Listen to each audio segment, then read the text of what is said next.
Hello! Iwagay-way ang puting papel nga inyong gihoktan, be? Iwagay-way!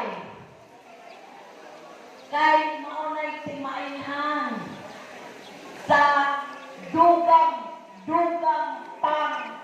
tabang gikan ni Nanay Amalia. Serbisyong tinuray nagagikan na sa kasing-kasing o miturok na ang gugma o kalugon. Serbisyong tinuray nagihimo na mo ni Kongkongo misaka na sa among hunahuna. Ugusaon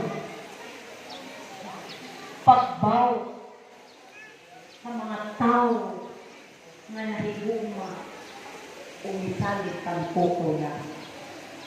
Ningon si Kongkuya, ma'am, ang atong probinsya mura lamang di ko kasabot, ma'am. Magkinahanglan tag yuto, di mo tabang ang gobernador. Kay ako magpatukod o mga infrastructure.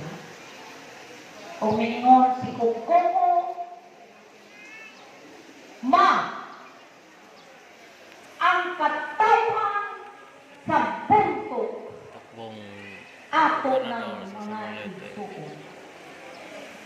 Ang lungsod sa tuhod o lungsod sa bunto, manag-isuko. Diba? Doon na ka? O inagkasakit nako, mababa ka magpapatanon, mapobre ka magmadato, magkinahanglan ka o hospital. O doon tayo mga anak, nga mga dinati, mga taila, mga siringan, magkinahanglan ka o hospital. O doon na po yung mga senior citizen, doon na yung mga sakit-sakit, magkinahanglan ka o hospital. Pero kung sa'yo nahitabo sa atong mga ospitalan, suwayig adto sa district hospital, suwayig adto sa mga community hospital. Usahay way doktor, way pagkatuman. O karon, si Kongkongo ni Pasa o Balauron. Balauron, kuko, negosyante sa Cebu, Manila. Congressman sa Segundo Distrito, Singgol.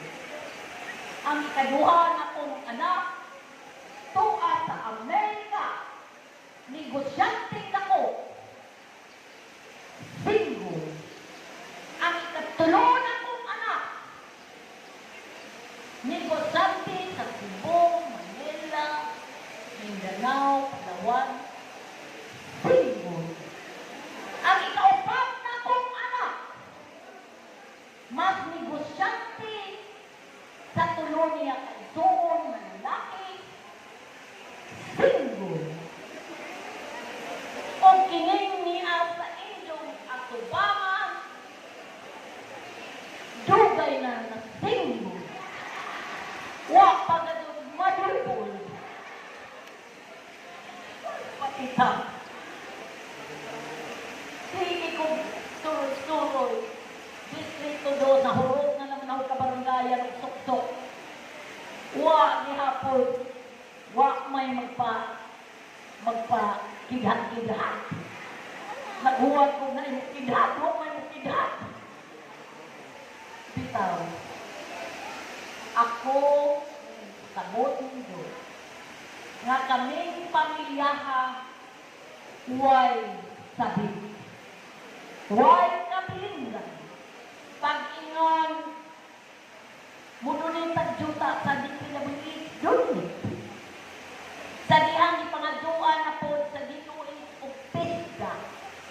Pista. Kana bang pista ba? Dito. Ipangaduan si Buko. Kana ba mo eskwela mo o caregiving, mahimo mong cook, mahimo mong reader, at tungkol sila diha. Maunay nga ang ambulansya dili pabayaran kundi libre ngadto sa mga masakito. Akong tunan nga ang hospital nga atong pagaduawon kinahanglan abi-abihon. Kanang masakito, i-meeting ako ang tanang doktor, unsay problema nga dili man ta makahatag og sakto nga servisyo. Libre! Libre ang dapat, libre ang dahon, libre ang nando sa pagsulong sa tagsa o sa talaglagan. Ako, inyong manay, timanin